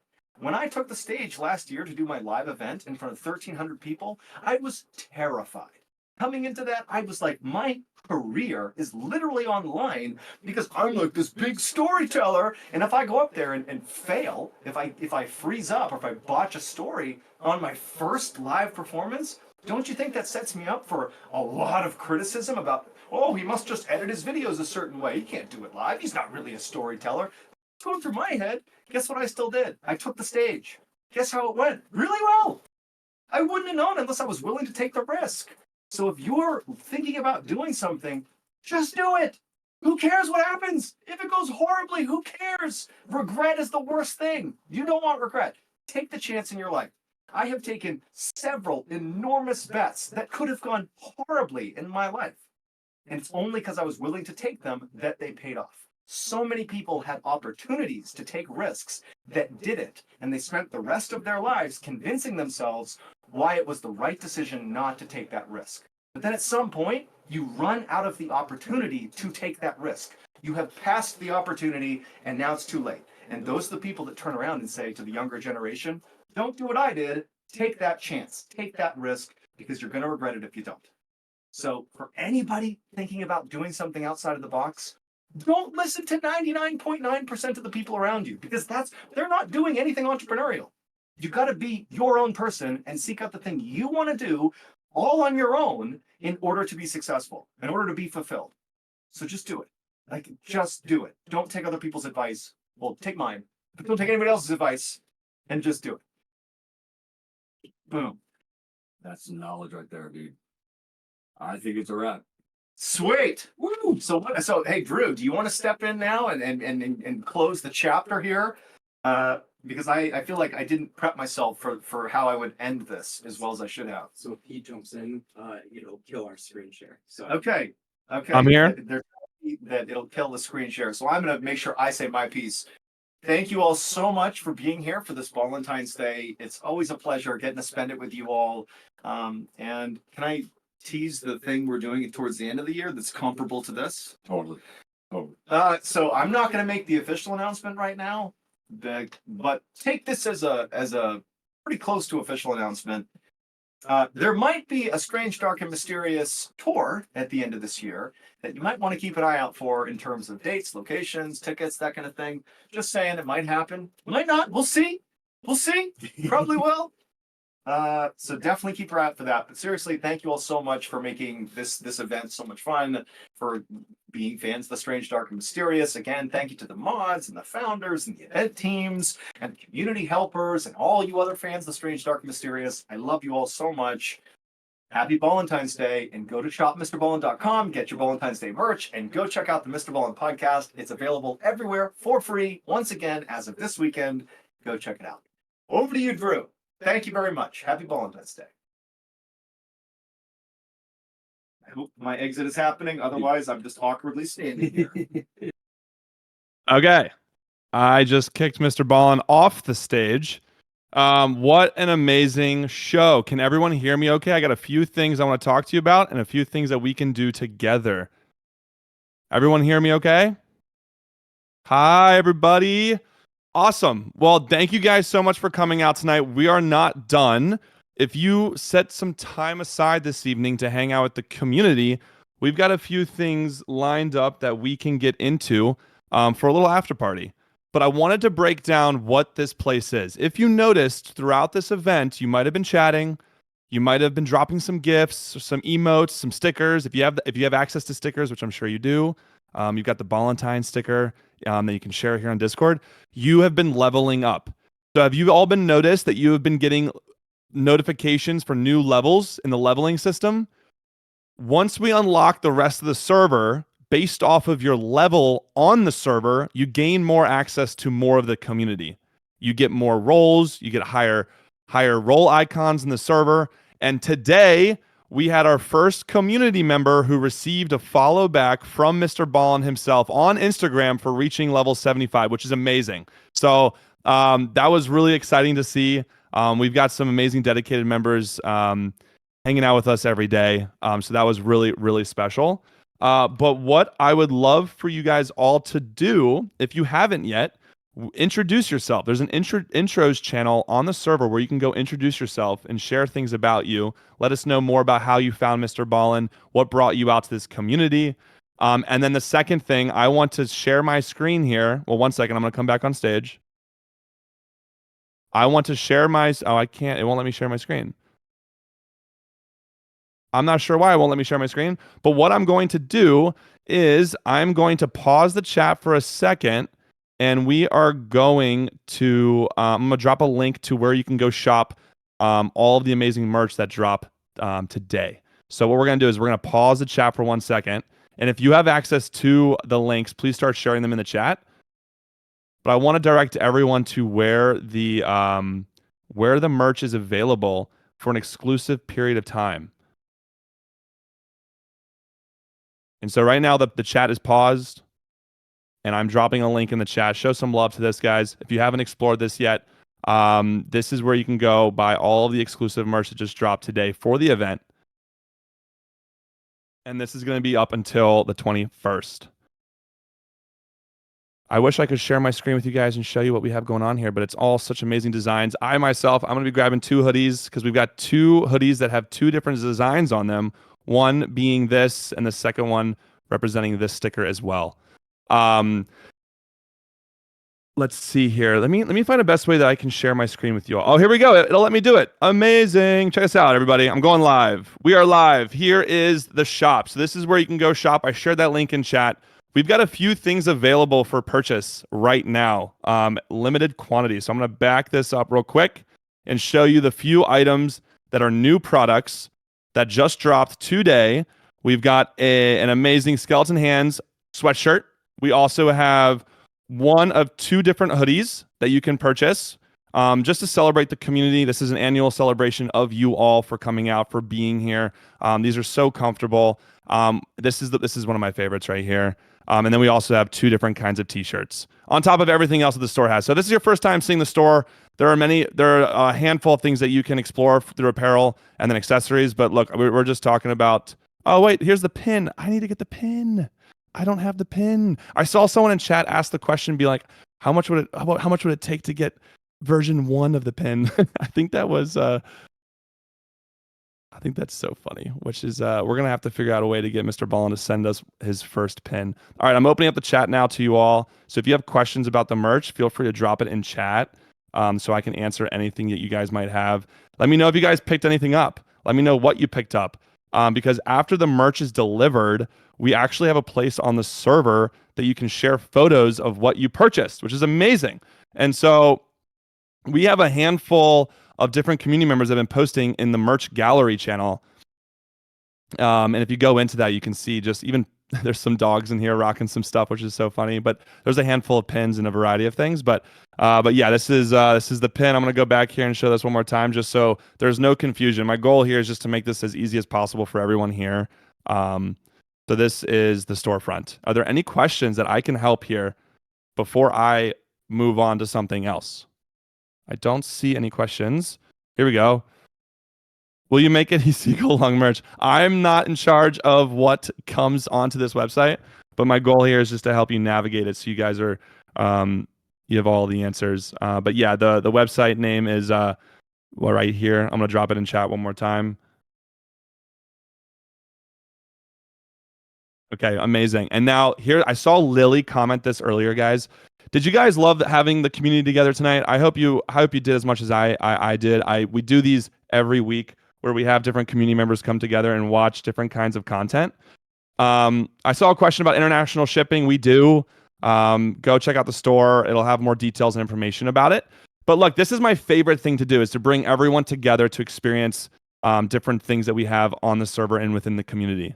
So what I'm going to screen share now is I'm going to screen share the Discord so you can see something specific, which is going to look kind of like, it's a little bit of Inception here, okay? So just bear with me. Right here, look at this. This is our new event. If we can have some of our moderators drop a link to this event in the chat, this is happening next week. If you didn't get a chance to hear this, the podcast is now available for free wherever you get your podcasts. And so if you go navigate over to the events tab and you click on this and sign up for this event. Oh, is it not popping up? Do you guys see what I'm talking about? Can you see my screen? Does it show you the banner? I think it does. Yes, it does. Okay, great. If you sign up for this, you'll be notified. This is going to be a weekly reoccurring event to bring everyone together to hang out and spend time together. Look at that. We have 300 people signed up. That's amazing. I'm going to pause the chat here, and I'll make it a lot easier for you to find, okay? My goal here, again, is just to make all of this as easy as possible. But our goal on top of everything is to find ways to bring you all out every week to connect with people who have like-minded interests. Okay, so I'm going to pause all of the messages in chat, and I'm going to send this one more time, and we're going to see how high we can get this RSVP, because I want to see you guys back in here next week. And we might have some more surprises in store, too, if you do come out to that event. Here we go. I'm going to drop a link right now. So right now, we currently have 470 people signed up for next week's event. Let's see if we can get that up to 500. You guys are amazing. Oh my gosh. Do you see this climbing? This is shooting up. Oh my, this is crazy. If you were all in the server this past week, everyone was spamming this link because we were trying to get people to show up to the event tonight. And look how everyone's rallying together to come out next week for an exclusive to a listening party of one of the episodes in the catalog, which is so cool. So we're probably going to cross 1,000. That's amazing. So I'll see 1,000 of you guys next week for that event. Now, the last thing, what I wanted to do here is we've actually put together a trivia night for you all to test your knowledge of the strange, dark, and mysterious. We have a fun little Would You Rather game as well. I'm going to open up the chat, and I'm going to gauge and just see what you guys are all feeling right now. I know a lot of you all can't stay here for the whole show, for the whole after party, but if you would rather do Would You Rather or do like a trivia to test your knowledge of how much of the strange, dark, and mysterious world that you know, let me know which one you prefer, and I'll spin that up and get that on the screen here for you all. Let's enable your message perms. I think we've got over 1,000 people signed up, which is amazing. And let's see what everyone's feeling, and then I'll go ahead and screen share and get right into it. Boom. You guys should all be able to send some messages right now. It's open. Nice. Nice. Look at us. Okay. I'm trying to keep up with the chat here. We got a lot going on. I wish I could just do this like an auctioneer, but no, we got trivia or would you rather. So I'm seeing a lot of would you rather. Okay. We're going to have to go with would you rather first. And once one of our events team members is present, we're going to bring them up on the stage because we love to give recognition where it's due. This server would not have been able to be possible without community helpers, moderators, events team members, people coming together who are lurkers, who just offer their, advice in community polling, whatever it may be. But if you feel like you have ideas, you have strong opinions that you think could be great when we have so many people coming together like this, just know that there is a channel at the very bottom of the Discord called Help. Now, if you go to that Help channel, you might be able to drop some suggestions or ideas that you might have for the server. This is the one time that we're going to do this where we just take in everyone's ideas. But yeah, head down there after this stream and drop some ideas in chat, and we want to make sure that we curate the best experience possible for you. So let me spin up this Would You Rather game. This is going to be fun. Give me 2 seconds, and we'll get this up for you.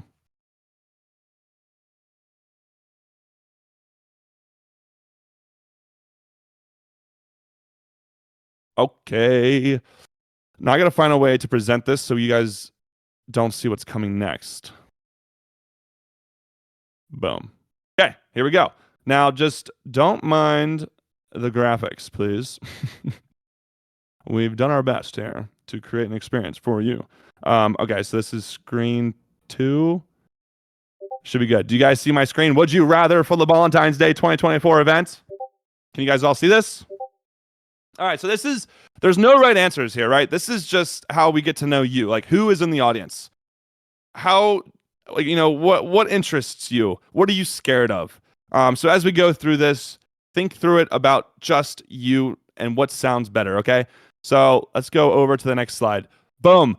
Can you guys all see this? Would you rather well, I'll let you guys go ahead and read it because I feel like I'm going to destroy some of the pronunciation here.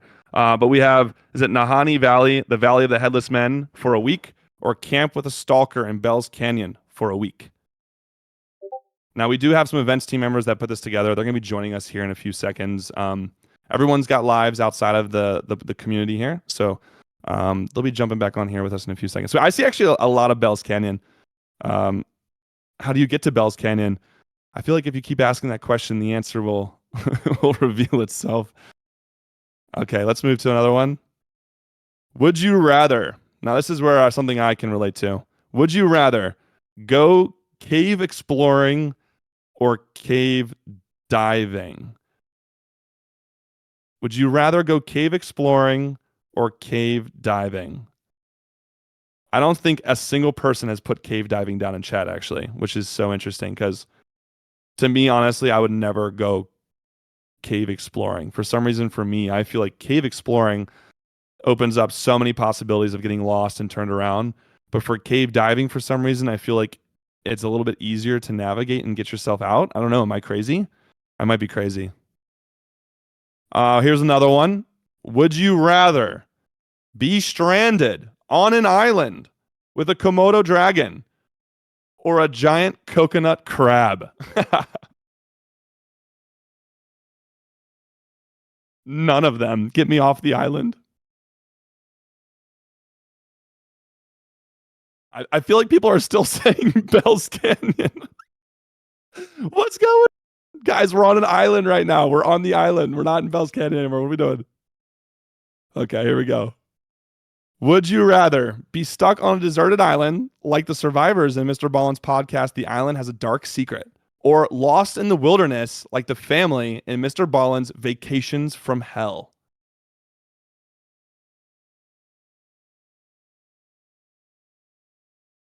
I'm cracking up because I feel like there might be a slight delay. Let's see here. Okay, next one. Oh no. Oh no. We've entered alien talk, alien category. Would you rather become one of the missing 411 or be abducted by aliens? Honestly, I'll take aliens. I'm trying to understand what's going on in the world. Give me aliens for 500, please. I think a lot of people are also writing aliens. All right. Would you rather visit Skinwalker Ranch? I'm going to butcher this one. Or cross the river infested with crocodiles?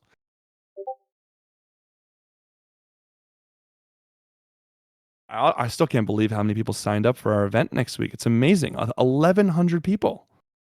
I'm going to see 1,100 of y'all next week for a podcast listening session. Would you rather spend a night alone in a haunted forest or spend a night in a haunted mansion with a known ghost? Okay, so they're both haunted. The question here is, do you want to be in a house that you can't get out of, or do you want to be in the woods? That's probably going to seem like the woods just goes on forever because you're never going to stop running. I would say woods. I for me, claustrophobia in a mansion, that doesn't sit well with me. I think are you all with me, guys? Are we all in agreement that we'd rather be in the forest? Come on, rally behind the forest.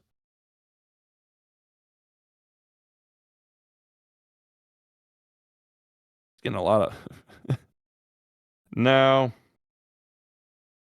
Would you rather have reoccurring episodes of sleep paralysis where you're trapped in a waking nightmare, or endure the harrowing experience of the Russian sleep experiment? Oh no. These all sound terrible. I don't know. The chat is breaking. I think the chat is broken, a little broken. Let me see if I can turn off the... No, I don't know what's going on. Okay, there we go. Everyone's catching up, I think. So we're saying sleep paralysis on this one? I think we're saying sleep paralysis on this one.